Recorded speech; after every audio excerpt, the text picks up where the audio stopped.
আপনি জানেন কিনা জানি না, যখন আপনি কারো মায়ে পড়বেন না তখন আপনি খুব বেহায়া হয়ে যাবেন। আপনি তার কথা, সে আপনাকে কি বলছে সেটা মাথায় নিয়ে শুধু তার মায়ের পিছু ছুটবেন যে ওই মানুষটাকে আমি ভালোবাসি। এই একটা জিনিস খেয়াল করেছেন যে কাটা ঘায়ে যখন লবণ দিলে যেমন যন্ত্রণা হয় না, আদৌ কি জানেন কিনা জানি না, দেখবেন কি তাজা কোনো মাছের উপরে যখন আপনি লবণ ছিটান তখন ওই মাছটা না যন্ত্রণা ছটফট ছটফট করে। তো অমনটাও না কিছু মানুষ বা কিছু ভালোবাসার মানুষ থাকে, যে মানুষটার মায়ে পড়ে এতটা বেহায়া হয় যে ওই মানুষটা বারবার তাড়িয়ে দেওয়ার পর নয় মানুষটার কাছে বারবার ছুটে যায়।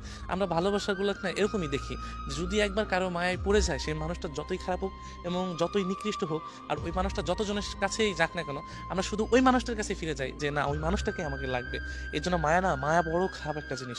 যদি কারোর শরীরে বা অন্তরে একবার লেগে যায় না, শুধু ওই মানুষটা না ওই মানুষটার কাছেই টানে। আর ওই মানুষটা আপনাকে তাড়িয়ে দিবে, ওই মানুষটা আপনাকে বুঝবে না, ওই মানুষটা আপনার সামনে অন্যজনের সাথে মিশবে, ওই মানুষটা আপনার সামনে আপনি যে জিনিসগুলো পছন্দ করেন না সেই জিনিসগুলো বারবার করার চেষ্টা করবে। কিন্তু ওই মানুষগুলো না একটা সময় দেখা যায় ওই বেশি বেশি করার পর না তারপর ওই মানুষগুলোর কাছে ছুটে যাবে। কারণ কি জানেন, ওই একটা মাত্র কারণ মায়া।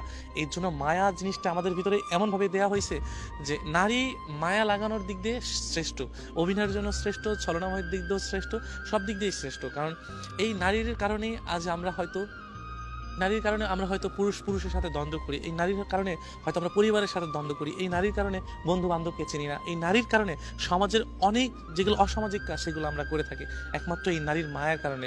আমি যখন একজন মানুষকে ভালোবাসবো না, ওই মানুষটিকে ভালোবাসার কারণে ওই মানুষটির জন্য আমি দুনিয়ার সমস্ত কিছু ত্যাগ করতে পারবো। কারণ কি জানেন, ওইখানে নারীর ভালোবাসা রয়েছে, ওইখানে আমি একজন নারীর মায়ায় পড়েছি, এই মায়ের কারণে দুনিয়ার সমস্ত কিছু তছনছ হয়ে যায় একমাত্র এই নারীর মিথ্যা ভালোবাসার কারণে।